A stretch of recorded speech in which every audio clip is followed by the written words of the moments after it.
Dan kita sudah tergabung melalui sambungan Zoom bersama Alexander Ginting, Kepala Sub Bidang Dukungan Kesehatan Satgas COVID-19. Selamat pagi Pak Alex, apa kabar Pak? Selamat pagi, salam sehat. Ya, salam sehat. Terima kasih Pak Alex sudah bergabung dengan kita. Pak Alex, begini, sinyal soal pencabutan PPKM ini kan dari bulan lalu udah mulai kedengeran ya. Nah, kemudian di akhir Desember ini, tepatnya 31 nanti, kabarnya pemerintah akan mengambil kebijakan untuk mencabut PPKM. Evaluasinya seperti apa? Kita ingin konfirmasi kebenaran soal ini, Pak Alex. Ya, jadi yang harus kita ingat bahwa penetapan pandemi itu adalah oleh Badan Kesehatan Dunia. Itu ditetapkan dari Maret 2020. Kemudian diikuti oleh keputusan Presiden tentang adanya kedaruratan kesehatan masyarakat COVID-19. Ini melalui Kepres nomor 11. Dan kemudian juga ada Kepres nomor 12 tentang penetapan bencana non-alam penyebaran coronavirus. Jadi artinya secara legalitas, secara hukum kita ini memang ditetapkan bahwa kita dalam bencana oleh karena biologis. Dan kemudian secara dunia kita diikat oleh penetapan pandemi. Nah, PPKM ini adalah instrumen dalam rangka penanggulangan COVID di Indonesia. PPKM ini mengkombinasi aturan ataupun regulasi yang ditetapkan oleh Badan Kesehatan Dunia dan juga yang ditetapkan oleh Kementerian Kesehatan dan juga oleh pemerintah. Sehingga PPKM ini upaya dalam rangka membatasi mobilitas dan kemudian menanggulangi penularan supaya COVID itu bisa terkendali. Jadi dalam rangka pengendalian tersebut ada beberapa indikator yang harus kita lihat. Pertama, laju penularan, transmisi. Apakah ini terkontrol atau tidak? Kita lihat selama 3 bulan terakhir ini sudah sangat terkontrol. Dibandingkan sekarang kalau di Jepang ada kasus baru yang melonjak ataupun di Cina. Dan kemudian kapasitas respons yang kita lihat dari berbagai indikator yang ada. Ini juga kita lihat misalnya angka kematian, angka rawat rumah sakit, ini tidak setinggi sewaktu kita alami di Juli 2021. Dan kemudian juga vaksinasi. Nah, vaksinasi ini juga pencapaian sudah di atas 75%. Walaupun booster yang pertama ataupun vaksinasi ketiga, ini masih di sekitar 28%. Oleh karena itu, PPKM ini sebenarnya hanya untuk mengatur mobilitas, mendorong supaya terjadi kontak tracing, dan mengawasi 3M. Dan belakangan apa yang kita alami adalah bahwa kasus-kasus ini sering meningkat karena ada varian baru.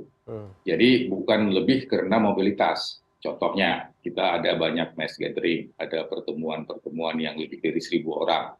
Dan kemudian kita kemarin ada Lebaran, kemudian juga kita libur Nataru, ini sekarang lagi kita cek obat, apakah ada kenaikan kasus atau tidak. Tapi dari berbagai pengalaman yang ada, bahwa varian baru lebih dominan dalam rangka meningkatkan kasus dibandingkan dengan mobilitas.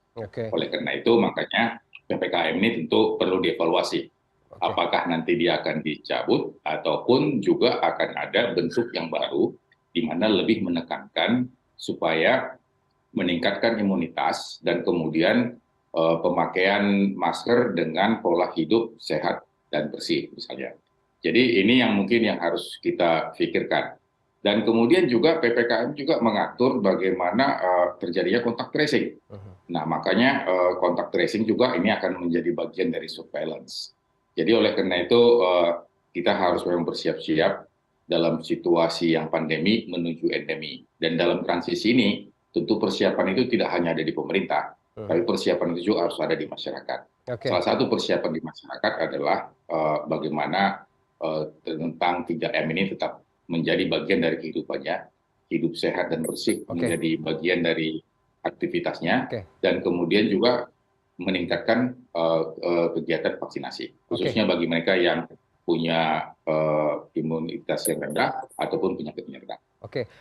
Gini Pak Alex, kenapa kemudian harus dipastikan? Karena dengan dicabutnya kebijakan tersebut, artinya pengabaian di tengah masyarakat akan terjadi. Apa tidak ditunggu dulu momentum Nataru ini, sambil juga melihat bagaimana kemudian penyebaran varian baru yang juga sudah dikonfirmasi oleh Menteri Kesehatan sendiri.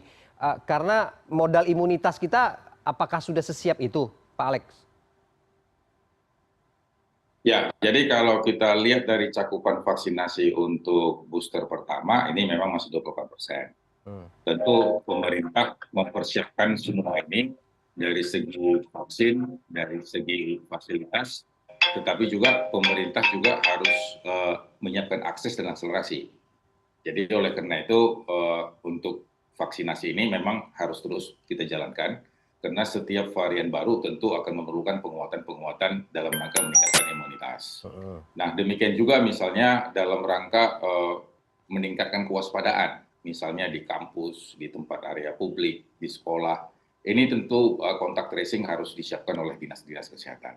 Jadi andai kata pun PPKM akan dicabut, tetapi pola kewaspadaan dalam rangka ketahanan kesehatan nasional atau yang disebut dengan health security ini harus terus, nggak boleh berhenti. Karena pandemi bisa saja bukan karena COVID. Pengalaman kita di dunia ini pandemi oleh virus yang lain juga ada. Influenza ada, kemudian flu burung ada, kemudian swine flu pernah. Jadi kita juga harus waspada. Jadi ketahanan kesehatan nasional ini harus diperkuat. Jadi ketahanan kesehatan nasional tidak hanya di level Jakarta, tapi dia harus terus ada di tingkat desa dan kelurahan. Jadi musuh kita itu adalah bisa bakteri, bisa juga virus, khususnya yang new emerging disease. Ini bisa menjadi bencana kalau kita tidak membangun sistem ketahanan nasional yang kuat dan kemudian bagaimana detect, prevent, dan response ini menjadi bagian dari kehidupan kita. Oke, tapi sebenarnya gelombang apa namanya infeksi atau COVID-19 di Indonesia saat ini tuh seperti apa membacanya, Pak? Masih ada atau memang samar-samar atau bagaimana? Kalau kita lihat dari laporan kasus yang dilaporkan, yang dicatat harian, itu masih ada kasus baru yang kita temukan ya. Jadi artinya ada kasus 685 yang positif untuk tanggal 29 misalnya. Tapi yang sembuh juga ada 1.500-an, yang meninggal 9. Ini memang yang dilaporkan dan dicatat. Dan kemudian juga banyak yang flu ringan ataupun dia sakit tenggorokan ringan, tapi karena ringan tidak diperiksa. Tapi bisa saja itu COVID, bisa saja itu influenza biasa. Jadi yang penting memang bahwa kita menyadari bahwa COVID ini masih ada di dalam negeri. Bahkan Bapak Menteri Kesehatan melaporkan ada varian baru sudah dilaporkan di Indonesia. Tapi sepanjang ketahanan tubuh kita masih kuat, imunitas sudah baik, ini bisa diatasi dan tidak akan membawa kita ke rumah sakit.